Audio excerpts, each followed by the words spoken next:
Bismillahirrahmanirrahim. The solubility product of Ag2CrO4 is 2.8 into 10 raised to power minus 2 at 25 degree Celsius. The solubility of the compound is, देखिए हमारे पास जो compound है वो है Ag2CrO4. जब ये आयोनाइज होगा तो 2 Ag प्लस बनेंगे और एक CrO4 माइनस 2 बनेगा. जब हम इसका सॉलिबिलिटी एक्सप्रेशन लिखेंगे तो Ag प्लस चूँकि 2 हैं तो इसकी कंसनट्रेशन की पावर 2 होगी, CrO4 माइनस 2 1 है तो इसकी कंसनट्रेशन की पावर 1 होगी. लेकिन बड़ी इंपॉर्टेंट बात, जब Ag प्लस साइन 2 बनते हैं तो CrO4 माइनस 2 1 बनता है, यानी Ag प्लस जो है उसकी सॉलिबिलिटी डबल है. किसकी निस्बत? CrO4 माइनस 2 की निस्बत. तो ये अगर 1s होगा तो ये 2s होगा. अब इसे सॉल्व करेंगे तो 2 to the 4 s स्क्वेयर हो गया, इंटू s करेंगे 4s क्यूब, तो KSP बराबर हो गया 4s क्यूब. तो ये भी क्वेश्चन में पूछा जा सकता था कि जी मसलन आपके पास Ag2CrO4 है तो बताएं इसका KSP एक्सप्रेशन किसके बराबर होगा. तो नीचे कई ऑप्शंस होती हैं, उनमें से आंसर होता है 4s क्यूब. अगर हमने अब सॉलिबिलिटी निकालनी हो तो 4 पहले दूसरी तरफ जाके डिवाइड हो जाएगा और फिर जब ये वैल्यू है अब हमें s चाहिए तो ये दूसरी तरफ जाके क्यूब रूट हो जाएगा. ये भी क्वेश्चन से पूछा जा सकता है कि मसलन इस कंपाउंड के लिए आपने सॉलिबिलिटी निकालनी हो तो उसका क्या फार्मूला होगा. अब देखिए हमें KSP दिया हुआ है, हमने पुट कर दिया. जैसे ही पुट किया तो हमें यहाँ से एक बात थोड़ी सी कन्फ्यूजन क्रिएट करने वाली लगी. वो ये है कि यहाँ 10 रेज़ टू पावर माइनस 2 है और लेना है हमने क्यूब रूट. तो याद रखें ऐसा कोई भी क्वेश्चन आ जाए जिसका क्यूब रूट हो तो ये पावर या तो 10 रेज़ टू पावर माइनस 3 हो जिसका क्यूब रूट माइनस 1 आ जाएगा, या ये 10 रेज़ टू पावर माइनस 6 हो जिसका क्यूब रूट माइनस 2 आ जाएगा, या फिर 10 रेज़ टू पावर माइनस 9 हो जिसका क्यूब रूट माइनस 3 आ जाएगा एंड सो ऑन. लेकिन यहाँ चूँकि माइनस 2 है तो पहले हम इसे इस तरह लिखेंगे कि ये माइनस 3 आ जाए 10 की पावर. अब देखें अगर मैं 2.8 को 28 into 10 raise to power minus 1 लिख दूँ तो ये 28 तो ये आ गया, 10 रेज़ टू पावर माइनस 1 जब 10 रेज़ टू पावर माइनस 2 के साथ मल्टीप्लाई होगा तो वो 10 रेज़ टू पावर माइनस 3 आ जाएगा. अब देखिए ये 4 1 ज़ा 4 है और 4 7 ज़ा 28 है. अब 10 रेज़ टू पावर माइनस 3 का जो क्यूब रूट होगा वो तो माइनस 1 आ जाएगा. अब अगर देखें यहाँ 8 होता तो इसका क्यूब रूट क्या आता, 2 2 ज़ा 4 4 2 ज़ा 8 यानी 2, लेकिन ये 7 है उससे कम है तो क्यूब रूट थोड़ा सा 2 से कम आएगा. तो अब देखें बीटा में यहाँ 10 रेज़ टू पावर माइनस 2 है, ये तो गलत है. अल्फ़ा में ये जो वैल्यू दी हुई है ये 2 से ज़्यादा ये भी नहीं हो सकता. अब 2 से थोड़ा सा कम हमने देखना है. अब इसमें भी 10 रेज़ टू पावर माइनस 1 है, इसमें भी है, तो इस लिहाज से तो दोनों हो सकते हैं. लेकिन देखें ये और ये इनमें से कौन सी 2 से थोड़ी सी कम है, डेल्टा, तो आंसर डेल्टा होगा.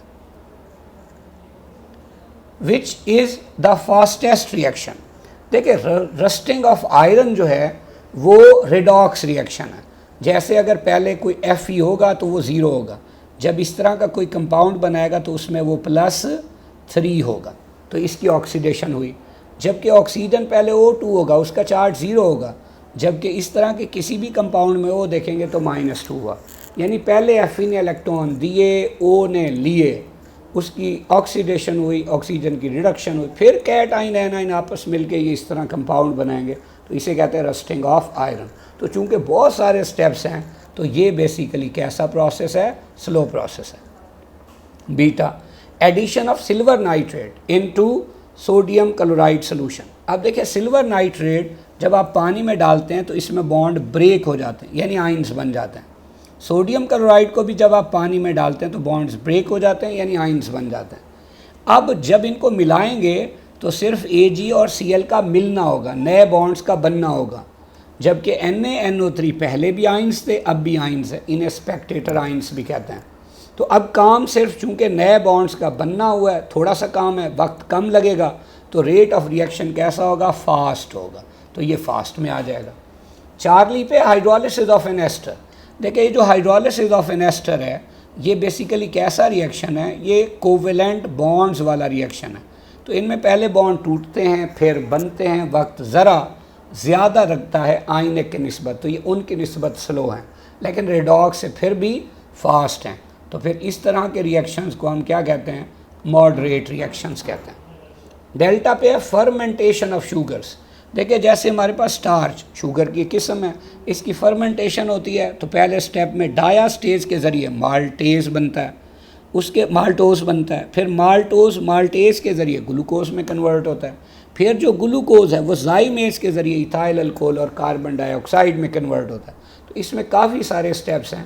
तो ये भी किस तरह के रिएक्शंस में आता है, स्लो में। तो मुझे बताएं फिर इनमें सबसे ज़्यादा फास्ट कौन सा हुआ, बीटा। तो फिर इनमें फास्टेस्ट भी यही हुआ, answer beta. The activation energy of forward reaction is 75 kilojoule per mole and activation energy of reverse reaction is 50 kilojoule per mole. What will be the enthalpy change for this reaction? देखिए याद रखें, अगर forward की activation energy reverse की activation energy से ज़्यादा हो तो याद रखें ये एंडोथर्मिक रिएक्शन होगा। तो देखिए ये एंडोथर्मिक रिएक्शन का हमने एक ग्राफ जो है वो बना लिया।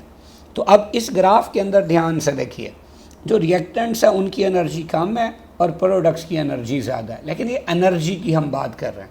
यहाँ एक्टिवेशन एनर्जी है। एक्टिवेशन एनर्जी क्या है, देखिए रिएक्टेंट से लेकर और इस एक्टिवेटेड कम्प्लेक्स तक जाने के लिए जो एनर्जी चाहिए उसे activation energy for forward step कहते हैं, और प्रोडक्ट से लेकर इस एक्टिवेटेड कम्प्लेक्स तक जाने के लिए जो एनर्जी चाहिए वो activation energy for reverse step है, जबकि ये डेल्टा एच है। तो लिहाजा याद रखें जो एंडोथर्मिक रिएक्शन है उसमें जो ई एफ है, आप देखें ये सबसे लंबी लाइन है, वो इस ई आर और इस डेल्टा एच का सम है। तो हम कहेंगे ई एफ बराबर है डेल्टा एच और प्लस ई आर। अब आपके सामने ई एफ कितना है, ई एफ दिया हुआ है 75, जबकि ई आर कितना दिया हुआ है, ये हमें दिया हुआ है उसने 50। तो हमने यहाँ पे ये वैल्यू पुट कर दी।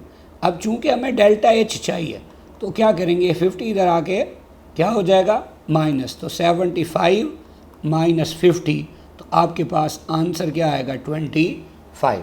लेकिन चूंकि हम कह रहे हैं एंडोथर्मिक रिएक्शन है तो इसका साइन क्या होगा प्लस, तो आंसर अल्फ़ा।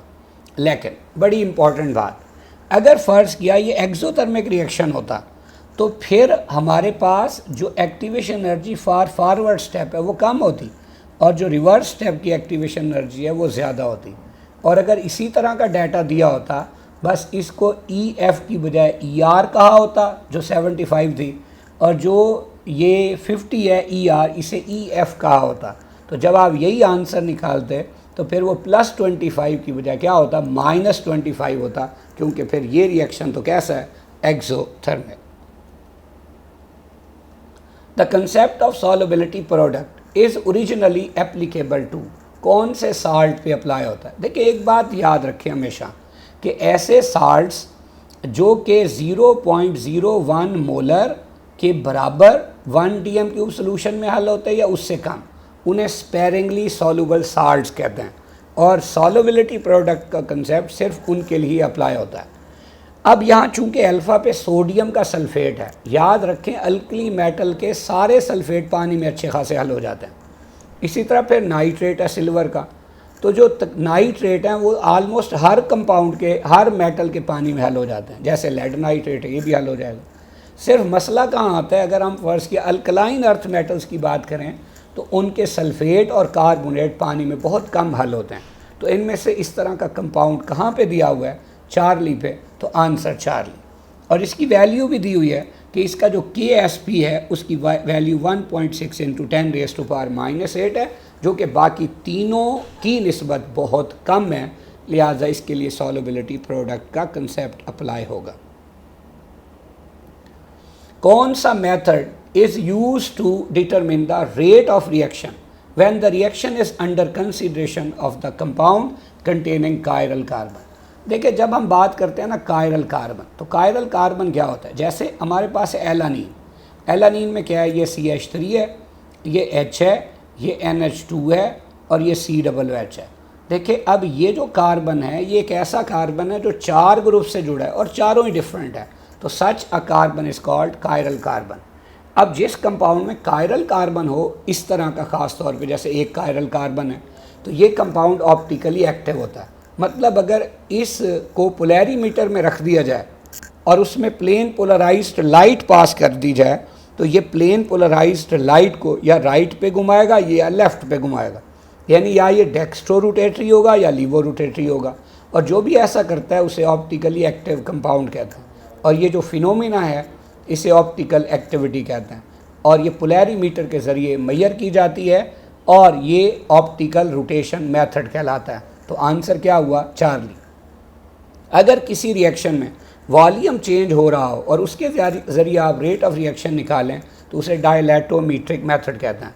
और अगर रिएक्टेंट्स और products ultraviolet radiation, visible radiation या फिर इंफ्रारेड रेडिएशंस को एब्जॉर्ब या ट्रांसमिट करने में फ़र्क रखते हो, मतलब रिएक्टेंट सपोज ज़्यादा एब्जॉर्ब करें, प्रोडक्ट्स कम करें, या रिएक्टेंट्स कम एब्जॉर्ब करें और प्रोडक्ट्स ज़्यादा करें, तो फिर स्पेक्ट्रोमीट्रिक मेथड होता है, जिसमें UV spectroscopy, visible spectroscopy, infrared spectroscopy, इनमें से कोई भी यूज़ की जा सकती है।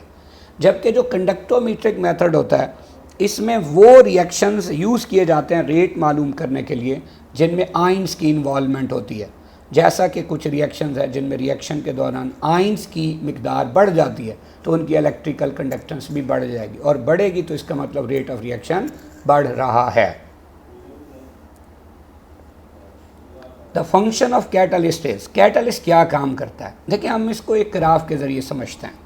फ़र्ज़ किया ये एक रिएक्शन था, और ये जो रिएक्शन है इसमें रिएक्टेंट्स की एनर्जी या इंथाल्पी आप देखें ज़्यादा है और प्रोडक्ट्स की कम है, यानी ये एक्सोथर्मिक रिएक्शन है। अब एक्सोथर्मिक रिएक्शन है, ये हो रहा है यूँ, रिएक्टेंट से क्या बन रहे हैं? प्रोडक्ट्स बन रहे हैं, और रिएक्टेंट्स को भी यहाँ तक आना पड़ता है और प्रोडक्ट्स को भी, क्या बनाने के लिए? एक्टिवेटेड कम्प्लेक्स बनाने के लिए। अब हम क्या करेंगे, जब कैटलिस्ट डालेंगे तो बेसिकली अब वो क्या करेगा, इस चोटी को नीचे ले आएगा। अब रिएक्टेंट्स को भी यहाँ तक जाने की बजाय सिर्फ यहाँ तक जाना पड़ेगा, और प्रोडक्ट्स को भी यहाँ तक जाने की बजाय सिर्फ यहाँ तक जाना पड़ेगा, यानी एनर्जी कम चाहिए होगी। तो यहाँ उसने लिखा है टू डिक्रीज एक्टिवेशन एनर्जी, तो ये तो बिल्कुल सही है कि कैटलिस्ट का काम होता है एक्टिवेशन एनर्जी को कम करना। बीटा पे है to increase rate of forward as well as reverse reaction. तो आप देखें कि फॉरवर्ड वाली चोटी भी तो यहाँ से यहाँ आ गई है ना, और इसी तरह रिवर्स वाली चोटी भी यहाँ से यहाँ आ गई है। तो जितनी एक्टिवेशन एनर्जी फॉरवर्ड के लिए कम हुई है उतनी ही रिवर्स के लिए भी कम हुई है। तो इसका मतलब जितना रेट फॉरवर्ड बढ़ेगा उतना रिवर्स डायरेक्शन में भी बढ़ेगा। चार्ली पे to accomplish equilibrium more quickly. ज़ाहिर सी बात है, अगर फ़र्ज़ किया कि एक रिएक्शन था और उसमें रिएक्टेंट्स और जो प्रोडक्ट्स थे उनको यहाँ से यहाँ और फिर इधर से इधर फ़र्ज़ किया चक्कर लगाने थे 10, तो चूँकि हाइट ज़्यादा है तो वक्त ज़्यादा लगेगा, और अब कैटलिस्ट की वजह से अब उनको यहाँ से यहाँ या यहाँ से यहाँ चक्कर लगाना है, तो चूँकि हाइट कम हो गई है तो वक्त भी कम लगेगा। तो अब क्या होगा, इक्विलिब्रियम वक्त से पहले आ जाएगा। तो फिर answer delta. The equilibrium constant of the following equilibrium changes with N2O4 gives 2NO2। अब ये रिएक्शन है, हमने क्या बताना है, इक्विलिब्रियम कांस्टेंट जो है वो बताना है कि जी किस चीज़ के ऊपर बेसिकली डिपेंड करेगा। तो बेसिकली इक्विलिब्रियम कांस्टेंट सिर्फ और सिर्फ किस चीज़ पे डिपेंड करता है, टेम्परेचर पर। वजह क्या है कि जो इक्विलिब्रियम कांस्टेंट है जिसे आप KC कहते हैं वो असल में रेशियो होता है KF और KR की। अब फ़र्ज़ किया इसकी वैल्यू भी 10 है, इसकी वैल्यू भी 10 है, तो आंसर क्या आ गया 1। ये इक्विलिब्रियम कांस्टेंट है।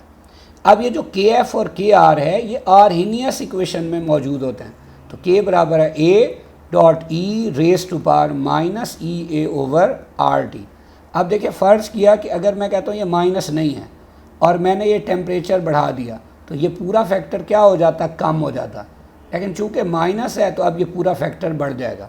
तो जब E की पावर बढ़ेगी तो उसका प्रोडक्ट विद A भी बढ़ जाएगा, और वो प्रोडक्ट क्या है, वो प्रोडक्ट K है। तो इसका मतलब हुआ कि K का T से हमेशा क्या रिलेशनशिप होगा, डायरेक्ट। अब वो चाहे KF हो चाहे KR हो, जब भी हम टेम्परेचर बढ़ाएंगे दोनों बढ़ेंगे, जब भी हम टेम्परेचर कम करेंगे दोनों कम होंगे। लेकिन एंडो में KF ज़्यादा बढ़ेगा, KR कम बढ़ेगा, तो ओवरऑल रेशो 1 से बड़ी हो जाएगी, एंड वाइस वर्सा। तो ये किससे चेंज होता है, टेम्परेचर से। अब कैटलिस्ट क्यों नहीं चेंज कर सकता, इसलिए कि जितनी अभी हमने पढ़ा था एक्टिवेशन एनर्जी फॉरवर्ड के लिए कम होती है उतनी रिवर्स के लिए कम होती है। तो जितना KF बढ़ेगा उतना KR, रेशो क्या रहेगी, सेम रहेगी। तो कैटलिस्ट कभी भी KC को चेंज नहीं कर सकता। जबकि प्रेशर और कंसंट्रेशन ये तो वैसे ही सिर्फ इक्विलिब्रियम पोजीशन को चेंज कर सकते हैं, ये रेट कांस्टेंट को किसी भी सूरत चेंज नहीं कर सकते। तो answer Charlie. In the following homogeneous equilibrium when pressure is increased at 25 degree Celsius what would be the direction of reaction. देखें, कहते हैं अगर आप प्रेशर बढ़ाते हैं तो बताइए उस रिएक्शन की डायरेक्शन क्या होगी। देखिए, प्रेशर बढ़ाने का मतलब होता है वॉल्यूम का कम होना, और वॉल्यूम का कम होना मतलब मोल का कम होना। देखिए, रिएक्टेंट्स में 2 मोल है, प्रोडक्ट में 3 है। तो मोल किस तरफ को कम हो रहे हैं, रिवर्स या बैकवर्ड। तो जैसा कोई रिएक्शन हो रहा हो हम भी वैसा करें तो उसके लिए फेवरेबल होता है। तो चूंकि रिवर्स डायरेक्शन में रिएक्शन मोल कम कर रहा है यानी वॉल्यूम कम कर रहा है या प्रेशर बढ़ा रहा है, तो हम भी जब प्रेशर बढ़ाएंगे तो रिवर्स या बैकवर्ड में ही उसके लिए फेवरेबल होगा। तो आंसर बीटा।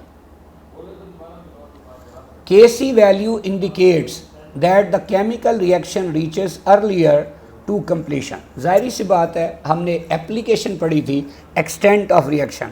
हम कहते थे जितना KC ज़्यादा होगा उतनी एक्सटेंट ऑफ रिएक्शन ज़्यादा होगी, या हम साथ ये भी कह देते थे कि रिएक्शन इज़ ऑलमोस्ट कंप्लीट। तो हमने सिर्फ इसमें देखा ना कि सबसे बड़ी KC वैल्यू कौन सी है, तो हमें नज़र कहाँ आ रही है, चार्ली पे। तो answer Charlie. Silver nitrate is added to aqueous barium chloride according to the stoichiometric ratio. अगर स्टिशियोमीट्रिक रेशो के मुताबिक हम सिल्वर नाइट्रेट और बेरियम क्लोराइड को मिक्स कर दें तो कहता है कि the precipitate is removed by filtration, what are the main ions in the filtrate. तो फिल्ट्रेट में मेन आइंस कौन से होंगे। देखिए, बड़ी इंपॉर्टेंट जो बात है वो ये है कि स्टिशियोमीट्रिक रेशो में मिला है, यानी बैलेंस्ड होनी चाहिए केमिकल इक्वेशन। तो देखिए, हमने इसके मुताबिक ये बैलेंस्ड केमिकल इक्वेशन लिख ली। अब क्या था कि AgNO3 का एक्वस सोल्यूशन, तो उसमें Ag आइन और नाइट्रेट आइन। बेरियम क्लोराइड का एक्वस सोल्यूशन, तो उसमें बेरियम आइन और क्लोराइड आइन। जब ये मिलेंगे तो रिएक्शन सिर्फ Ag आइन और क्लोराइड आइन का होगा, जिससे AgCl के वाइट प्रेसिपिटेट बन जाएंगे, और ये आइंस नहीं हैं। अब आइंस कौन से होंगे, जैसे अभी हमने इससे पहले क्वेश्चन डिस्कस किया है कि एक बेरियम आइन होगा और एक नाइट्रेट आइन होगा। चूँकि इन आइंस को हम स्पेक्टेटर आइंस भी कहते हैं, इसलिए कि ये पहले भी आइंस थे और अब भी आइंस हैं। तो फिर आइंस तो सिर्फ बेरियम आइन रह गए और नाइट्रेट आइंस। तो answer Charlie. In the following reaction the white precipitate यानी कि आर्टिफिशियल मिल्क, ये अलग से भी पूछ लिया जाता है कि आर्टिफिशियल मिल्क का क्या फार्मूला है। BiOCl या इसे बिस्मथ ऑक्सीक्लोराइड भी कहता है।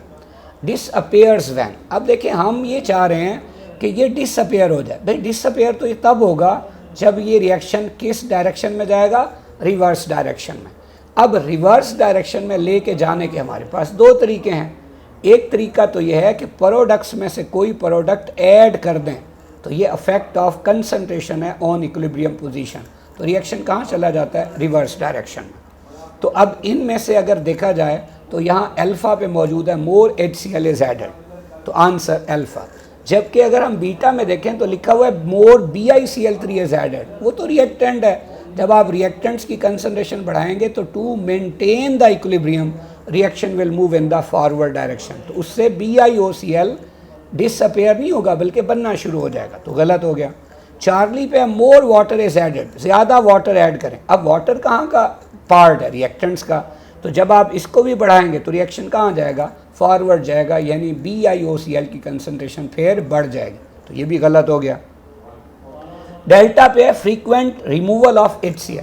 अब HCl किसका पार्ट है, प्रोडक्ट का पार्ट है। जब भी आप प्रोडक्ट निकालेंगे तो to maintain the equilibrium reaction कहाँ जाएगा, फॉरवर्ड जाएगा, यानी फिर BiOCl बढ़ जाएगा। तो डिसअपेयर का मतलब क्या था, बेसिकली कम करने की तरफ जाना चाह रहे थे। वो तभी होगा जब बाहर से HCl डालेंगे। तो answer alpha. Which of the following is zero order reaction, कौन सा जीरो ऑर्डर रिएक्शन है। देखिए, जो पहला रिएक्शन है अल्फा पे, इसका ये मैकेनिज्म है। इसमें पहला स्टेप स्लो है, दूसरा फास्ट है। अब स्लो में NO2 के 2 मोल हैं, इसके लिहाज से भी फर्स्ट ऑर्डर हो गया, इसके लिहाज से भी फर्स्ट ऑर्डर। तो ओवरऑल ये कौन सा ऑर्डर ऑफ रिएक्शन है? Second order. बीटा पे रिएक्शन है, इस बीटा वाले रिएक्शन का यही मैकेनिज्म है, यही एक ही स्टेप है। तो फिर यही कैसा स्टेप भी होगा? स्लो रेट डिटर्मिनिंग स्टेप भी होगा। रेट इक्वेशन में NO एक होगा, O3 एक होगा। तो NO के लिहाज से भी फर्स्ट ऑर्डर, O3 के लिहाज से भी फर्स्ट ऑर्डर। तो ओवरऑल ये भी सेकंड ऑर्डर ऑफ रिएक्शन हुआ। चार्ली का ये मैकेनिज्म है नीचे, इसमें देखें ये मैकेनिज्म है और ये पहला स्टेप स्लो स्टेप है।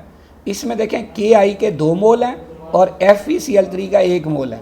तो KI के लिहाज से सेकंड ऑर्डर और FeCl3 के लिहाज से फर्स्ट ऑर्डर। तो ओवरऑल कौन सा ऑर्डर हुआ? Third order. जबकि फिर डेल्टा ही रह गया एक ऑप्शन। तो डेल्टा पे आपको पता है ये फोटोसिंथेसिस का रिएक्शन है, ये उस वक्त तक नहीं होता जब तक यहाँ सनलाइट अवेलेबल ना हो। इसका मतलब ये एक ऐसा रिएक्शन है जो रिएक्टेंट्स की कंसंट्रेशन पे डिपेंड करने की बजाय सनलाइट या लाइट की इंटेंसिटी पे डिपेंड करता है। तो ऐसा कोई भी रिएक्शन कौन सा ऑर्डर होता है? 0 ऑर्डर। तो answer delta. In 0 order reaction the rate is independent of, rate किस चीज़ पर डिपेंड नहीं करता? देखिए यहाँ पे अल्फा पे है टेम्परेचर ऑफ द रिएक्शन। कोई भी रिएक्शन हो तो चाहे वो फर्स्ट ऑर्डर हो, सेकंड ऑर्डर हो, 0 ऑर्डर, जो मर्जी हो, जब भी हम टेम्परेचर बढ़ाएंगे रेट ऑफ रिएक्शन बढ़ेगा एंड वाइस वर्सा। तो ये गलत हो गया। बीटा पे इंटेंसिटी ऑफ लाइट। अब 0 ऑर्डर रिएक्शन जो होते हैं ये तो डिपेंड ही लाइट की इंटेंसिटी पे करते हैं, जैसे अभी हमने फोटोसिंथेसिस को डिस्कस किया है। तो फिर ये भी गलत हो गया। चार्ली पे कंसंट्रेशन ऑफ रिएक्शन। जब आप 0 ऑर्डर को शो करते हैं तो 0 ऑर्डर को शो कैसे करते हैं? आप कहेंगे rate is equal to constant हमारे पास होगा K, और कांस्टेंट K के साथ क्या चीज़ होगी? रिएक्टेंट्स की कंसंट्रेशन की पावर 0। अब आप देखें कि फ़र्ज़ किया आप A की जगह 1000 लिख दें, उसकी पावर अगर 0 होगी तो आंसर फिर भी क्या रहेगा? 1 रहेगा। और अगर A की जगह आप 10 लिख दें, पावर 0 होगी, आंसर फिर भी 1 रहेगा। इसका मतलब रेट की सेहत पे कोई फ़र्क नहीं पड़ेगा। डेल्टा पे सरफेस एरिया, कोई भी रिएक्शन हो जितना सरफेस एरिया ज़्यादा होता है उतने अफेक्टिव कोलिजन्स के चांसेस ज़्यादा होते हैं, तो फिर रेट ऑफ रिएक्शन भी ज़्यादा होगा। तो यानी इस पर डिपेंड करेगा।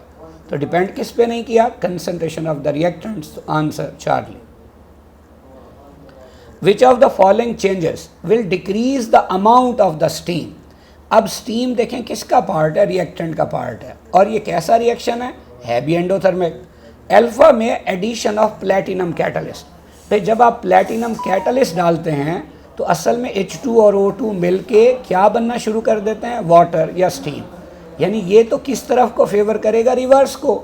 हमें उसने कहा है कि स्टीम की मिकदार कम होनी चाहिए। जब ये रिवर्स जाएगा तो स्टीम की मिकदार तो बढ़ना शुरू हो जाएगी। तो ये क्या हो गया? गलत।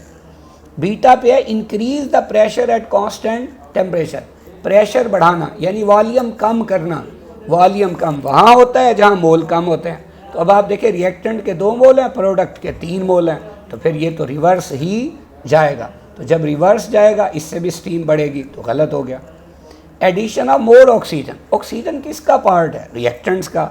जब आप रिएक्टेंट्स की कंसंट्रेशन बढ़ाएंगे तो to maintain the equilibrium, reaction कहाँ जाएगा? रिवर्स जाएगा। तो फिर ये भी गलत हो गया।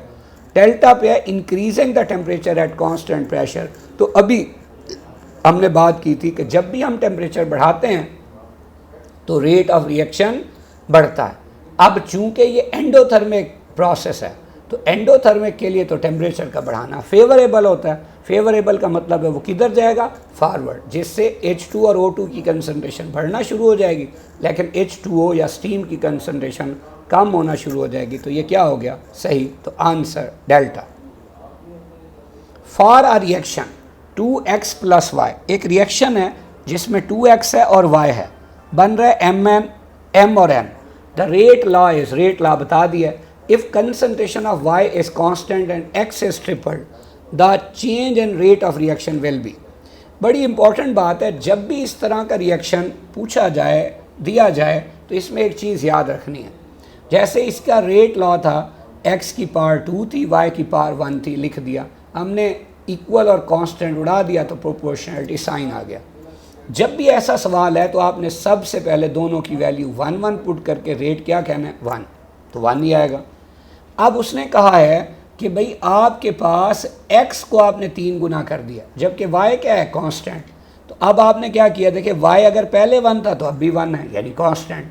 जबकि x 1 था, अब आपने 3 गुना कर दिया, तो अब क्या होगा, 3 3 ज़ा 9 और ये 1 1 ज़ा 1 और 9 इंटू 1 9 टाइम्स, तो आंसर चार्ली। लेकिन इसमें कई और किस्म के क्वेश्चन से भी पूछे जा सकते हैं। मसलन फ़र्ज़ किया आपको ये कहता कि जी अब आपके पास x कांस्टेंट है, जबकि y को 3 गुना कर दिया, तो अब बताओ रेट पे क्या फ़र्क पड़ेगा।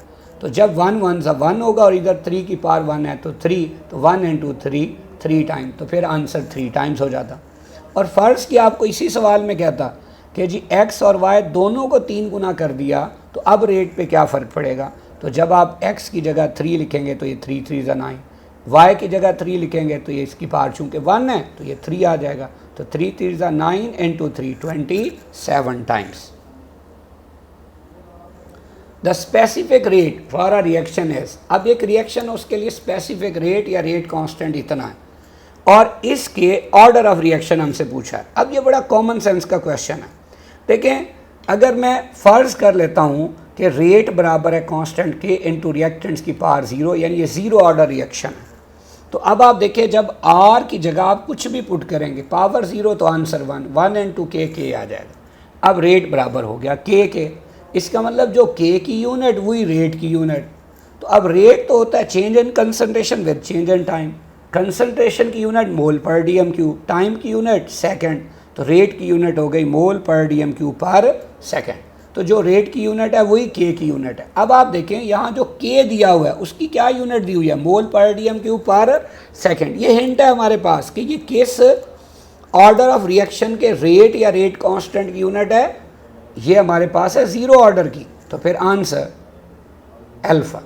अब देखिए फ़र्ज़ किया हमसे सवाल पूछा होता कि भाई यूनिट दी हुई होती पर सेकंड, और हमसे कहता कि भाई बताएं ये कौन सा ऑर्डर ऑफ रिएक्शन है, तो फिर हम इसी तरह क्या सपोज करते हैं, यहाँ पावर 1, अब हमें के चाहिए, तो रेट ओवर रिएक्टेंट्स की कंसंट्रेशन आ जाएगा। रेट की unit mole per dm cube पर सेकंड होता है, नीचे रिएक्टेंट्स की कंसंट्रेशन है तो मोल पर डीएम क्यूब। अब ये मोल पर डीएम क्यूब से कैंसिल हो गया, रह गया पर सेकंड, तो फिर हम क्या कहते हैं, हम कहते हैं फर्स्ट ऑर्डर। ये भी हो सकता था कि जी ऊपर सवाल में दिया होता भाई 0 ऑर्डर रिएक्शन है तो उसके रेट कांस्टेंट की यूनिट निकालें, तो वही होगी जो रेट की यूनिट। सवाल में दिया हो सकता था कि suppose first order of reaction है, उसके रेट कांस्टेंट की यूनिट निकालें, तो वो क्या होगी, पर second and so on. Hydrolysis of ethyl ethanoate is carried out in the presence of sulphuric acid and reaction is pseudo first order. क्यों कि आप एस्टर के साथ वाटर को इन एक्सेस डालते हैं। अब जो चीज़ एक्सेस होती है उसके लिहाज से ऑर्डर 0 हो जाता है, तो चूंकि सिर्फ अब एक ही चीज़ रह गई इथाइल एथनोएट, तो उसके लिहाज से फर्स्ट ऑर्डर है। लेकिन चूंकि था नहीं फर्स्ट ऑर्डर, आपने सिर्फ एक चीज़ की कंसंट्रेशन एक्सेस करके उसे फर्स्ट ऑर्डर बना दिया, इसीलिए इसे सूडो फर्स्ट ऑर्डर कहते हैं। तो कहते हैं what is the function of sulphuric acid. तो आप जानते हैं सल्फ्यूरिक एसिड इसमें यूज़ होता है एज अ कैटलिस्ट, और कैटलिस्ट का आम तौर पे क्या काम होता है, रिएक्शन के रेट को बढ़ाना। तो आंसर डेल्टा।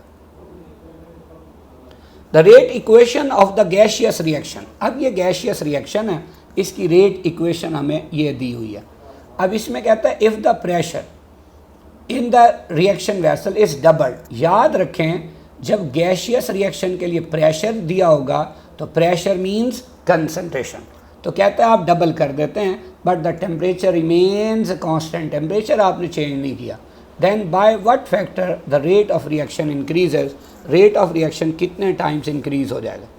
अब ये थी हमारे पास रेट लॉ या रेट इक्वेशन, जिसमें y की पावर 2 थी और x की पावर 0 थी, यानी x के लिहाज से 0 ऑर्डर और y के लिहाज से सेकंड ऑर्डर।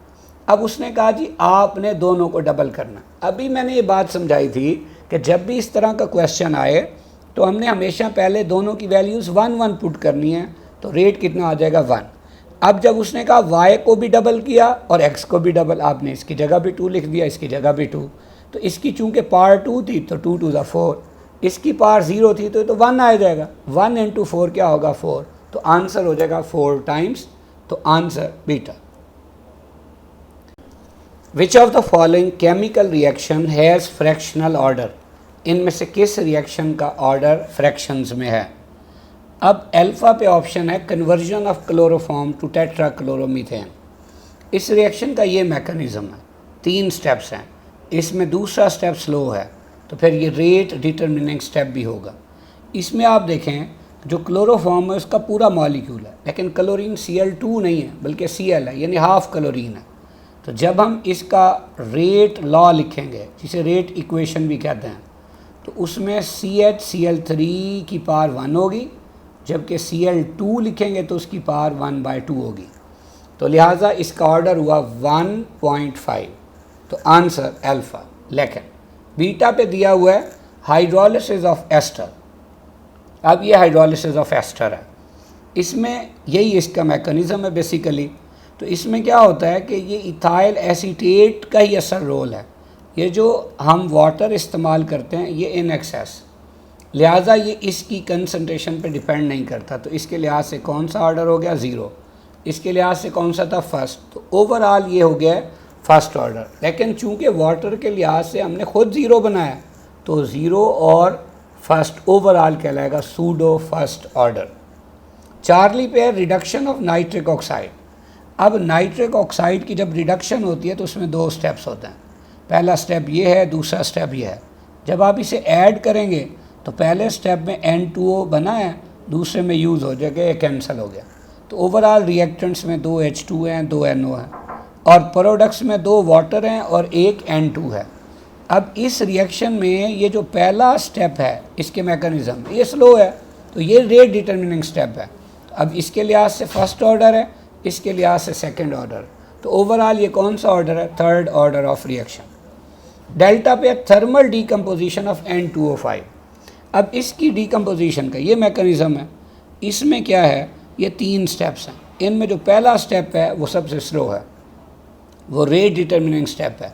उसमें N2O5 का एक ही मॉलिक्यूल हिस्सा ले रहा है।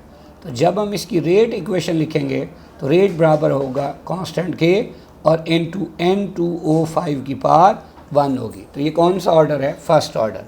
हमसे पूछा था फ्रैक्शनल ऑर्डर, तो कौन सा फ्रैक्शनल ऑर्डर है, alpha. 2A plus B gives C plus D. In this gaseous mixture, concentration of all is doubled. सब की कंसंट्रेशन हमने क्या कर दी, डबल कर दी। Then equilibrium constant. देखिए बड़ा गौर करने वाला सवाल है। इसमें किसके बारे में कह रहा है, इक्विलिब्रियम कांस्टेंट। ये तो KC होता है और ये तो KF और KR की रेशो होता है, और KF और KR आर्हीनियस इक्वेशन के मुताबिक सिर्फ किस पर डिपेंड करते हैं, टेम्परेचर के। इसका मतलब KC सिवाय टेम्परेचर के किसी चीज़ से चेंज नहीं हो सकता। तो यहाँ तो क्या चेंज कर रहे हैं, कंसंट्रेशन। तो कंसंट्रेशन किसी भी सूरत इक्विलिब्रियम कांस्टेंट को चेंज नहीं कर सकती। तो आंसर डेल्टा, यानी इक्विलिब्रियम कांस्टेंट क्या रहेगा, सेम रहेगा। Calculate the order of the following reaction. ये बड़ा इंपॉर्टेंट क्वेश्चन है, इस तरह के क्वेश्चन अक्सर आते हैं। Calculate the order of following reaction. इस रिएक्शन का हमने क्या निकालना है, ऑर्डर। कैसे निकालेंगे, देखें सबसे पहले आप ऐसे समझें कि यहाँ पर ये जो L की कंसंट्रेशन है इन दोनों एक्सपेरिमेंट में क्या है, कांस्टेंट है। तो अब आपने इन्हीं 2 एक्सपेरिमेंट को कंसीडर करना है। तो इसमें आप देखें M को आप क्या कर रहे हैं, डबल। जब आपने इसे डबल किया है तो आपके सामने रेट भी क्या हो गया, डबल। तो कॉमन सेंस की बात है कि जो रेट होगा वो डायरेक्टली प्रोपोर्शनल होगा कंसंट्रेशन ऑफ M2 और इसकी पावर 1 के। ये जब वही बात है जैसे अभी हमने कहा, जब ये 1 होगा तो आंसर 1 रहेगा, जब आपने इसे 2 कर दिया तो आंसर 2 आ गया। Concentration double, rate double. अब हम क्या करेंगे, अब हम वो 2 एक्सपेरिमेंट लेंगे जिसमें M2 सेम है। तो ये जो लास्ट वाले 2 एक्सपेरिमेंट हैं इनमें M2 कांस्टेंट है। अब आप देखें इसको 0.2 से 0.4 किया, यानी डबल किया, और आप देखें J कितने गुना हो गया, 4 गुना हो गया। तो इसका मतलब है एक और रेट इक्वेशन बनेगी और वो डायरेक्टली प्रोपोर्शनल होगी कंसंट्रेशन ऑफ L और इसकी पावर 2 होगी। कैसे, अगर आप इसे 1 कहेंगे, 1 की पावर 2 हो तो आंसर 1। आपने इसे 2 किया, अगर इसकी पावर 2 होगी तो इसकी कंसंट्रेशन डबल करने से रेट 4 गुना होगा, जैसे यहाँ हुआ है। तो हमें समझ आ गई कि L के लिहाज से ये सेकंड ऑर्डर है, जबकि M के लिहाज से ये कौन सा फर्स्ट ऑर्डर। तो ओवरऑल कौन सा ऑर्डर हुआ, third order. Answer delta. Which combination produces buffer solution at pH less than 7। जैसे ही उसने कह दिया ना pH लेस देन 7, इसका मतलब एसिडिक बफर है। अब उसकी तो डेफिनेशन यही होती है कि वीक एसिड और उसका साल्ट होगा विद स्ट्रॉन्ग बेस। तो उसने कह भी दिया है partial neutralisation with aqueous NH, यानी स्ट्रॉन्ग बेस दे लिया उसने। इसका मतलब इससे पहले कौन सी चीज़ होगी? Weak acid. तो आपको पता है HI, HCl, H2SO4 तो बड़े ही स्ट्रॉन्ग एसिड हैं। इनका जो Ka होता है वो 10 की पावर प्लस में होता है, जबकि acidic acid 1.85 into 10 raise to power -5 Ka के साथ है। तो ये इनमें सबसे वीक एसिड है, तो answer beta. Chemical kinetics deals with. अब केमिकल काइनेटिक्स का काम क्या है? यही तो काम है, वो रेट ऑफ रिएक्शन को डिस्कस करती है, factors affecting rate of reaction को, और कोई रिएक्शन होता कैसे है इसको डिस्कस करती है, जिसके ज़रिए भी हमने मुख्तलिफ रिएक्शंस के ऑर्डर ऑफ रिएक्शन भी फाइंड किए हैं। तो answer delta. Which is the correct expression of Arrhenius equation. ये तो सिंपल सा आर्हीनियस इक्वेशन पूछा हुआ है। तो K बराबर होता है A.E raise to power -EA over RT। तो आंसर डेल्टा। N ये कौन सा रिएक्शन है? Case increase in temperature and decrease in pressure favours the forward. जब आप फेवर्स द फॉरवर्ड कह रहे हैं ना, तो इंक्रीज इन टेम्परेचर सिर्फ और सिर्फ एंडोथर्मिक को फॉरवर्ड में फेवर करता है, और डिक्रीज इन प्रेशर का मतलब है इंक्रीज इन वॉल्यूम। और इंक्रीज इन वॉल्यूम कब होता है? जब मोल्स बढ़ते हैं, और वो किस तरह बढ़ने चाहिए? फॉरवर्ड। तो अब आप देखें, जो पहला रिएक्शन है डीकम्पोजिशन है, और डीकम्पोजिशन अक्सर एंडो होता है, और इसमें प्रोडक्ट के मोल ज़्यादा हैं यानी वॉल्यूम ज़्यादा है। तो इसके लिए ये बात बिल्कुल क्या हुई? सही हुई। जबकि बीटा में क्या है? इसमें एक्सोथर्मिक है, तो टेम्परेचर का बढ़ाना अनफेवरेबल है फॉरवर्ड में, और वॉल्यूम कम हो रहा है, तो अब वॉल्यूम का कम करना या प्रेशर का बढ़ाना इसके लिए फेवरेबल होगा। ये दोनों बातें उल्टी हो गई। चार्ली पे है अमोनिया की सिंथेसिस का रिएक्शन। जो बातें हमने बीटा में पढ़ी हैं वही हैं, क्योंकि उसमें भी प्रोडक्ट के मोल कम है रिएक्टेंट से, इसमें भी ऐसा है, वो भी एक्सो है, ये भी एक्सो है। जो डेल्टा है ये एंडोथर्मिक है, तो टेम्परेचर का बढ़ाना तो फेवरेबल होगा, लेकिन इसमें रिएक्टेंट और प्रोडक्ट दोनों के दो दो मोल हैं, यानी वॉल्यूम सेम है। तो वॉल्यूम ना बढ़ रहा है ना कम हो रहा है, तो वॉल्यूम का बढ़ाना या कम करना इसके लिए किसी भी तरह से फेवरेबल नहीं है, या इस पे कोई अफेक्ट नहीं होगा। तो answer alpha. Calculate the value of Kc for ammonia synthesis when equilibrium concentration of nitrogen, hydrogen and ammonia are 2 molar, 2 molar and 4 molar respectively at 400 degree Celsius. तो सबसे पहले अमोनिया का रिएक्शन है सिंथेसिस का, जब उसके मुताबिक आप Kc लिखेंगे, ऊपर प्रोडक्ट होंगे, नीचे reactants, according to law of mayers action. अब अमोनिया के मोल बताए हैं 4, ऊपर लिख दिया। नाइट्रोजन के मोल 2 हैं, हाइड्रोजन के 2 मोल हैं। अब 4 4 16 होगा, 2 वैसे हो गया, 2 की पावर 3 का मतलब होता है 2 2 4 4 2 8। अब देखें 8 1 8, 8 2 16, 2 1 2, 2 1 2, तो आंसर क्या आ गया? 1। तो 1 कहाँ पे दिया हुआ है? सिर्फ अल्फा पे, तो answer alpha. Strength of an acid is directly proportional to all except. याद रखें कि हमारे पास अगर कोई स्ट्रॉन्ग एसिड है या फिर हमारे पास कोई है वीक बेस, तो इसके लिए हमेशा 8 बातें होंगी। अब वो 8 बातें कौन सी होंगी? सबसे पहली बात ये होगी कि उसमें H आयन की कंसंट्रेशन हमेशा ज़्यादा होगी। भाई जब H आयन ज़्यादा होता है तो फिर Ka वैल्यू भी ज़्यादा होती है। अब इनका उल्टा देखते हैं, अगर H आयन ज़्यादा होंगे तो OH आयन की कंसंट्रेशन क्या होगी? कम। और OH आयन का डायरेक्ट रिलेशनशिप होता है Kb से। OH आयन कम है तो फिर Kb भी कम होगा। अब H आयन का जब नेगेटिव लॉग लेते हैं तो उसे क्या कहते हैं? pH। और जब H आयन ज़्यादा होते हैं तो pH कम आती है। और Ka का नेगेटिव लॉग होता है Pk। तो हम कह रहे हैं कि इसमें क्या है? Ka ज़्यादा, तो फिर Pk क्या होगा? कम होगा। इसी तरह देखें OH आयन कम, तो उसका नेगेटिव लॉग यानी POH क्या आएगा? ज़्यादा आएगा। और इसी तरह अगर हमारे पास Kb कम है तो नेगेटिव लॉग यानी पी के बी क्या आएगा, ज़्यादा आएगा। तो इनमें से कोई भी बात हो तो वो स्ट्रॉन्ग एसिड या वीक बेस होगा। और अगर आप वीक एसिड या स्ट्रॉन्ग बेस कहते हैं तो ये 8 की 8 बातें उलट हो जाएंगी। अब अल्फ़ा पे बताया हुआ है कि डिसोसिएशन कांस्टेंट ऑफ एसिड, वो क्या है, वो के को कहते हैं। तो पूछा हुआ था strength of an acid directly proportional है एक्सेप्ट, यानी हमने स्ट्रॉन्ग वाली चीज़ों को इग्नोर कर देना है। भाई जब के ज़्यादा तो एसिड स्ट्रॉन्ग, तो इसका मतलब ये बात इग्नोर हो जाएगी। Beta pH of the acid, भाई पीएच कम होती है तो एसिड स्ट्रॉन्ग होता है, तो ये डायरेक्टली रिलेटेड तो ना हुआ। ये देखिए ये पीएच लिखा हुआ है, तो यही आंसर लगता है हमें। चार्ली पे percentage ionization of the acid, भाई परसेंटेज आयोनाइजेशन ऑफ एसिड ज़्यादा होने का मतलब है चाइन ज़्यादा, तो स्ट्रॉन्ग होगा। पीओएच ऑफ द एसिड, तो अब वो कहता है एसिड की स्ट्रेंथ ज़्यादा तो पीओएच ज़्यादा, तो आप देखें यहाँ पीओएच भी लिखा हुआ है, ये भी ज़्यादा है, तो आंसर बीटा।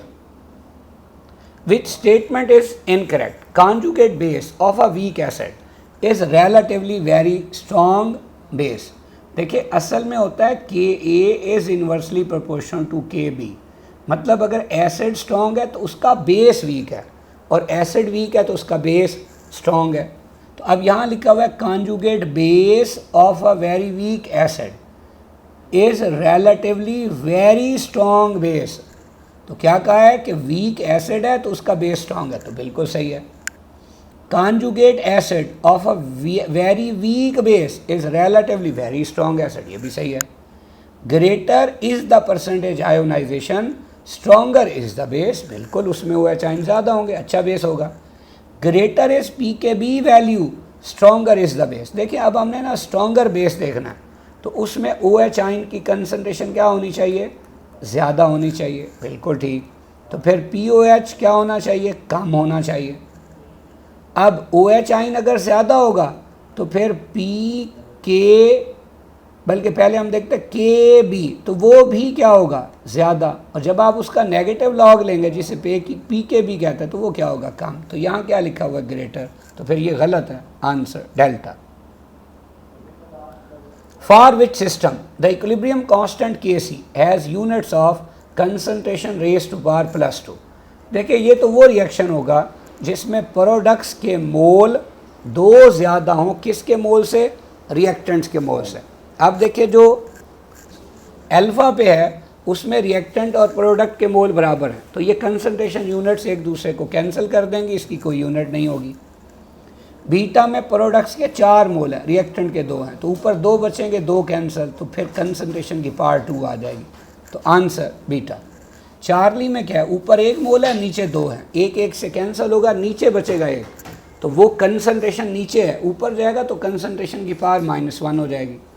और जब डेल्टा पे आप देखेंगे तो ऊपर क्या है, 2 दफ़ा कंसंट्रेशन होगी, नीचे 1 दफ़ा, एक एक से कैंसिल हो जाएगी, तो ऊपर कंसंट्रेशन की पावर 1 बचेगी।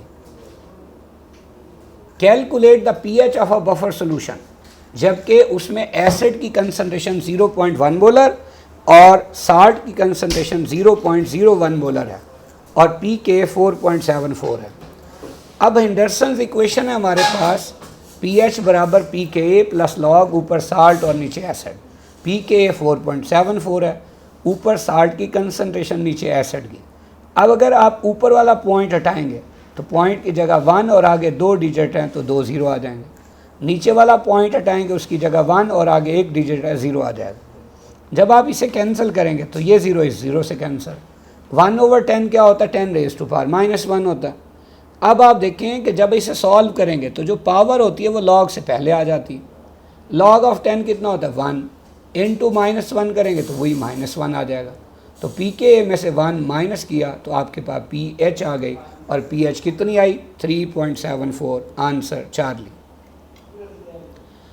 Which is incorrect statement, chemical equilibrium is dynamic in nature. बिल्कुल, केमिकल इक्विलिब्रियम डायनेमिक इसलिए होता है कि रिएक्शन रुकता नहीं है, वो होता रहता है, बट जितना फॉरवर्ड उतना reverse. Beta, catalyst can alter the state of equilibrium, equilibrium state को चेंज कर देता है। तो असल में जो कैटलिस्ट होता है वो इक्विलिब्रियम को वक्त से पहले ले आता है।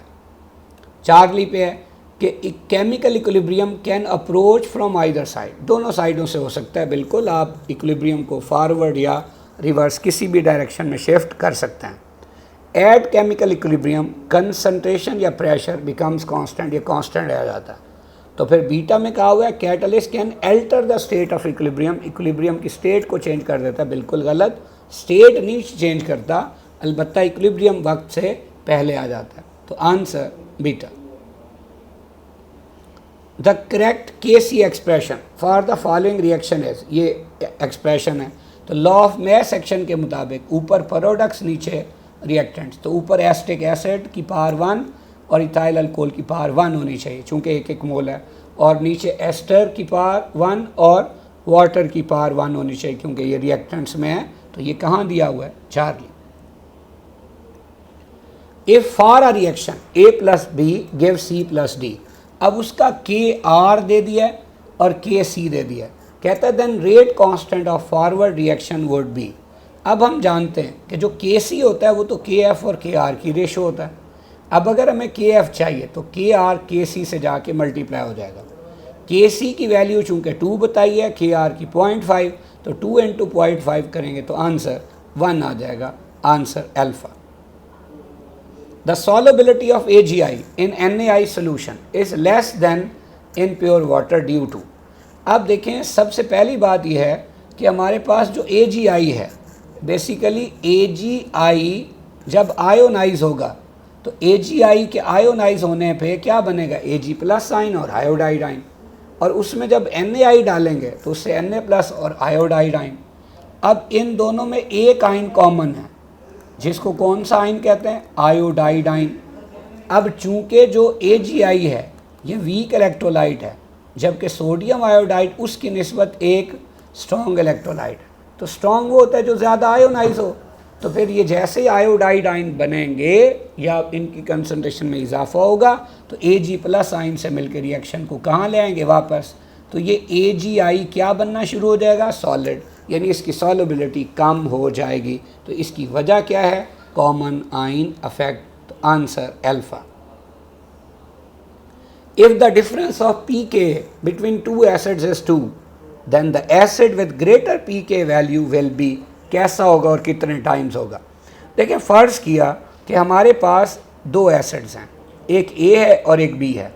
A की pKa वैल्यू और B के pKa वैल्यू का डिफरेंस 2 आ गया। अब देखें अगर pKa इसकी 3 हो और इसकी pKa 1 हो तो डिफरेंस 2 आ जाएगा। तो फिर अगर pKa 3 है तो Ka कितनी होगी? 10⁻⁻3। इसकी pKa 1 है तो Ka क्या होगी? 10⁻⁻1। अब आप 10⁻⁻3 को जब आप 100 से मल्टीप्लाई करेंगे तो इसके बराबर आएगा। इसका मतलब है कि जो A एसिड है उसकी जो Ka वैल्यू है वो 100 गुना कम है इससे, तो फिर ये 100 गुना वीक है इससे, या B जो है वो 100 गुना ज़्यादा स्ट्रॉन्ग है किससे? A से। तो फिर आंसर क्या हुआ? बीटा। फ़र्ज़ किया इसमें सवाल कुछ यूँ पूछ लिया जाता कि दो एसिड्स हैं उनकी pK वैल्यूज़ का डिफरेंस 1 है, तो अब इसी तरह की आगे स्ट्रेंथ बतानी है। तो फिर जिसकी pK 2 है उसका Ka 10⁻⁻2 होगा, और जिसकी pK 1 है उसका Ka 10⁻⁻1 होगा। अब pKa का डिफरेंस तो 1 है, लेकिन आप देखें इसकी Ka से कितने गुना कम है? 10 गुना। तो इसका मतलब है जिसकी Ka 10 गुना कम है वो 10 गुना वीक है दूसरे से। For 2A plus B gives products. अब A की कंसंट्रेशन है, B की कंसंट्रेशन है और रेट ऑफ रिएक्शन है।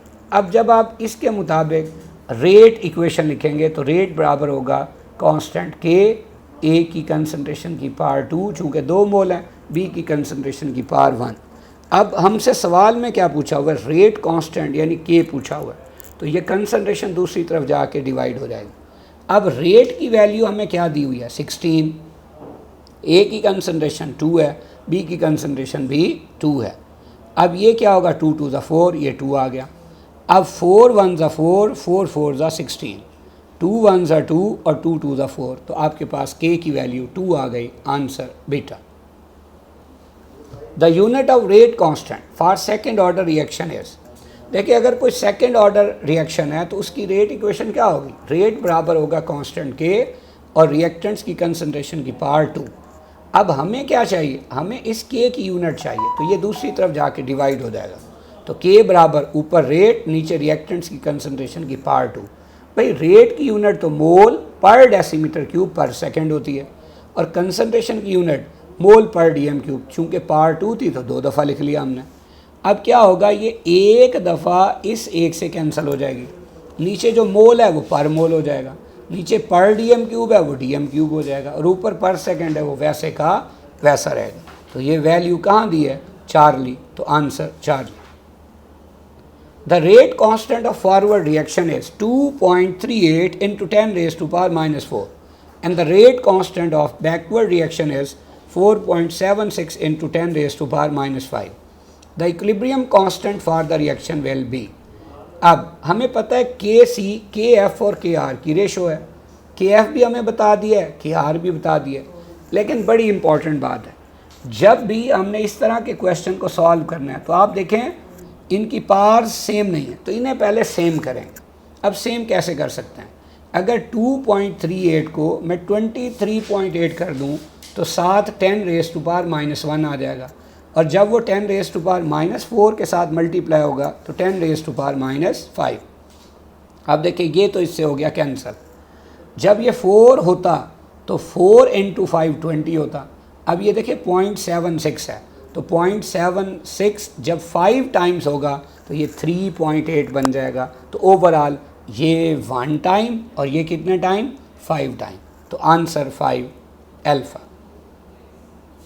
Which reaction is essentially complete, कौन सा कंप्लीट है, तो ये तो एक्सटेंट ऑफ रिएक्शन है, जितना के सी ज़्यादा होगा उतना एक्सटेंट ऑफ रिएक्शन ज़्यादा होगा। तो आप देखें इसमें ये तो 10 की पावर माइनस है, ये भी माइनस है, ये इसलिए नहीं हो सकती कि प्लस की पावर्स में भी मौजूद है। तो इनमें एक 2 × 10 रेज़ टू पावर 7 है और एक 2 × 10 रेज़ टू पावर 11 है। तो सबसे बड़ी वैल्यू कौन सी है, beta. Which statement is incorrect, unit of rate is independent of order of reaction. Rate की यूनिट ऑर्डर ऑफ रिएक्शन पे डिपेंड नहीं करती। देखिए रेट क्या होता है, रेट असल में होता है change in concentration with change in time. Concentration mole per dm cube और टाइम सेकंड, लिहाजा रेट की हमेशा यूनिट होगी मोल पर डीएम क्यूब पर सेकंड, क्योंकि इस एक्सप्रेशन में कहीं भी ऑर्डर ऑफ रिएक्शन मौजूद नहीं है। Beta, rate constant depends upon temperature, बिल्कुल आर्हीनियस इक्वेशन के मुताबिक अभी हमने डिस्कस किया था कि रेट कांस्टेंट के और टेम्परेचर का क्या रिलेशनशिप होता है, डायरेक्ट रिलेशनशिप। चाहे रिएक्शन एक्सोथर्मिक हो, चाहे एंडोथर्मिक, चाहे फॉरवर्ड, चाहे रिवर्स, चाहे स्पॉन्टेनियस, चाहे non spontaneous. Charlie, the slowest step is rate determining step, जैसा कि अभी हमने इस रिएक्शन का मैकेनिज़्म पढ़ा था और हमने कहा कि जो दूसरा स्टेप है चूँकि ये सबसे स्लो है लिहाजा रेट डिटर्मिनिंग स्टेप है। Delta, unit of rate constant for the zero order reaction is पर second.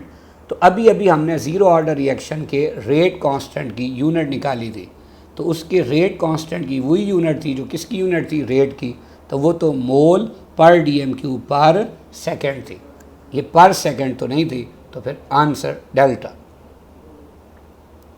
Statement is not true about buffer solution. Alpha पे है कि weak acid and it's salt with strong base form asterisk buffer, बिल्कुल ठीक, ये asterisk buffer की definition है। Beta, weak base and it's salt with strong acid form basic buffer, ये भी बेसिक बफर की डेफिनेशन है। Charlie, strong acid and strong base can form best buffer solution, बिल्कुल गलत, दोनों कभी भी स्ट्रॉन्ग नहीं हो सकते। Delta, human blood pH is almost neutral, चूँकि ब्लड की जो पीएच है वो 7.35 है, तो हम इसे आलमोस्ट क्या कहते हैं, न्यूट्रल। तो गलत स्टेटमेंट बतानी थी, आंसर चार्ली। एक्टिवेशन एनर्जीज, अब ये एक्टिवेशन एनर्जी क्या होती है, देखिए अल्फा पे लिखा हुआ है कि ये वो मिनिमम अमाउंट ऑफ एनर्जी है जो कि रिएक्शन को स्टार्ट करने के लिए चाहिए, बिल्कुल ठीक है, इतनी एनर्जी नहीं होगी कभी भी रिएक्शन स्टार्ट भी नहीं हो सकता। The threshold energy that must be overcome to produce a chemical reaction यानी इसका भी मतलब वही है कि वो कम से कम एनर्जी जो किसी रिएक्शन को स्टार्ट करने के लिए चाहिए। चार्ली पे है the minimum amount of energy required to do effective collision, क्योंकि रिएक्शन स्टार्ट ही तभी होता है जब अफेक्टिव कोलिजन होता है, यानी रिएक्टेंट्स कन्वर्ट हो जाते हैं किसमें, प्रोडक्ट्स में। तो answer delta. A reaction by which ozone is destroyed in the stratosphere is, ये रिएक्शन है, इसका डेल्टा एच -389 किलो जाउल पर मोल है। The activation energy for ozone destruction, यानी जिसे हम EF कहते हैं, वो कितनी है, 21 किलो जाउल पर मोल। EA रिवर्स यानी ER जो है हमने मालूम करनी है। अब अगर चूँकि ये एक्सोथर्मिक रिएक्शन है तो एक्सोथर्मिक रिएक्शन का ये हमारे पास ग्राफ है। इस एक्सोथर्मिक रिएक्शन में जब भी हम गौर से देखेंगे इस ग्राफ को तो यहाँ हमें तीन चीज़ें नज़र आती हैं। एक क्या है कि ये है एक्टिवेशन एनर्जी जो कि असल में फॉरवर्ड के लिए है, जबकि यहाँ से लेकर यहाँ तक ये कौन सी एक्टिवेशन एनर्जी है, रिवर्स की, जबकि ये जो हमें नज़र आ रही है डेल्टा एच है। अब आप देखिए डेल्टा ER जो है इसकी पीक सबसे बड़ी है, इसका मतलब ये EF और डेल्टा एच का सम है, लेकिन डेल्टा एच क्या, सिर्फ उसकी मैग्नीट्यूड प्लस माइनस बाद की बात है, एक्सो एंडो। अब EF कितना है, EF हमें बता दिया 21, जबकि डेल्टा एच कितना है 389, तो ER आ जाएगा हमारे पास। कैसे आएगा, 389 में जब आप 21 ऐड करेंगे तो आपके पास आंसर आ गया 410, तो आंसर डेल्टा। फॉर रिएक्शन, ये रिएक्शन है, बहुत इंपॉर्टेंट क्वेश्चन। BaO2 जो कि सॉलिड है बनता है BaO, वो भी सॉलिड है, और O2 बनता है गैस। तो आपको पता है इक्विलिब्रियम अगर हेट्रोजीनियस इक्विलिब्रिया हो तो उसमें जो सॉलिड होते हैं उनका इक्विलिब्रियम से कोई लेना देना नहीं है। तो इसका मतलब यहाँ पे तो प्रोडक्ट्स में सिर्फ ऑक्सीजन है, तो जब आप Kc एक्सप्रेशन लिखेंगे तो प्रोडक्ट्स में सिर्फ O2 होगा, जबकि रिएक्टेंट्स में कुछ भी नहीं होगा, तो O2/1 होगा। तो आंसर क्या आ जाएगा, concentration of O2 delta. For the equilibrium, ये रिएक्शन है, the equilibrium concentrations are, equilibrium concentration दी हुई है। अब Kc पूछा हुआ है, जब आप ये इसका Kc एक्सप्रेशन लिखेंगे तो प्रोडक्ट की कंसंट्रेशन का स्क्वायर, नीचे SO2 की कंसंट्रेशन का भी स्क्वायर है, O2 की कंसंट्रेशन की पावर 1 है। अब SO3 के मोल हमने पुट किए जो गिवन थे क्वेश्चन में 0.24, तो चूँकि स्क्वायर था 2 दफ़ा लिख लिया। SO2 के 0.12 था, चूँकि इसका भी स्क्वायर है तो हमने 2 दफ़ा लिख लिया, जबकि O2 का 0.012 हो गया। अब देखिए जब हम इसे कैंसिल करेंगे, ये सीधा सीधा 1 टाइम है, ये 2 टाइम है, फिर ये 1 टाइम है, ये 2 टाइम है, तो 2 to the 4 हो गया, नीचे 0.012 है। अब ये हो गया 4/0.012, नीचे वाले का जब ये पॉइंट हम हटाएंगे तो इसकी जगह 1 और आगे 3 डिजिट है तो 0 आ गया। अब ये क्या बन गया, ये बन गया 4000/12। तो जब ये 4000/12 होगा तो basically 4 1s are 4, 4 3s are 12। तो जब 1000 को 3 पे डिवाइड करेंगे तो आपके पास आंसर आ जाएगा 333, तो answer is delta. For the reaction 2SOCl2 plus O2 gives 2SO2 plus 2Cl2, which of the following reaction has same units of Kc as above reaction is। अब देखिए इस रिएक्शन में प्रोडक्ट्स के 4 मोल्स हैं और reactants के 3 moles हैं, तो जब आप Kc लिखेंगे ऊपर प्रोडक्ट नीचे रिएक्टेंट, तो 3 से कैंसिल हो जाएंगे, ऊपर 1 मोल बचेगा। अब जिस भी रिएक्शन में ऊपर 1 मोल बचेगा उसकी और इसकी यूनिट क्या होंगी, सेम। अब अल्फ़ा में देखें, प्रोडक्ट के 3 मोल हैं, रिएक्टेंट के 2 हैं, 2 से कैंसिल, 1 तो बच गया, तो पक्की बात है आंसर अल्फ़ा। जबकि बीटा में आप देखें ऊपर भी 2 मोल होंगे, नीचे भी 2, तो दोनों यूनिट्स कैंसिल हो जाएंगी, तो इसकी कोई यूनिट नहीं होगी। चार्ली में ऊपर 4 मोल है, नीचे 2 हैं, तो ऊपर 2 मोल बचेंगे, तो जैसे कंसंट्रेशन की पावर 2 हो जाएगी। डेल्टा में ऊपर 1 है, नीचे 2 हैं, 1 से कैंसिल, नीचे सिर्फ कंसंट्रेशन, ऊपर लिखेंगे तो कंसंट्रेशन इनवर्स, तो answer alpha. This reaction was examined at 250 degree Celsius at equilibrium, equilibrium पे इसको स्टडी किया हमने, अब PCl5 की ये कंसंट्रेशन है, PCl3 की ये है, Cl2 की ये है। Calculate the equilibrium constant Kc for the reaction. इस रिएक्शन के लिए हमने क्या करना है, इक्विलिब्रियम कांस्टेंट एक्सप्रेशन डिस्कस करना। अब जब हम इसका Kc लिखेंगे तो ऊपर प्रोडक्ट्स होंगे, नीचे रिएक्टेंट्स। प्रोडक्ट्स की वैल्यू भी दी हुई है, रिएक्टेंट्स की भी। तो सिंपल देखें 2.1 1 टाइम और 2 टाइम करेंगे तो 4.2। अब ऊपर 10⁻⁻5 है, नीचे 10⁻⁻3 इंटू 10⁻⁻2 है, तो ये भी तो 10⁻⁻5 बनी। तो ये इससे क्या हो गई, कैंसिल। तो सिर्फ क्या बचा, 2। Answer delta. All are correct about zero order accept.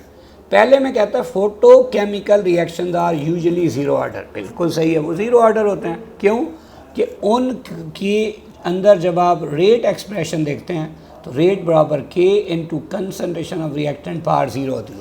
यानी कंसनट्रेशन आप बढ़ाओ कम करो, रेट पे कोई फ़र्क नहीं पड़ता। बीटा है rate is independent of concentration of the reactants. तो बिल्कुल ये बात भी सही हो गई।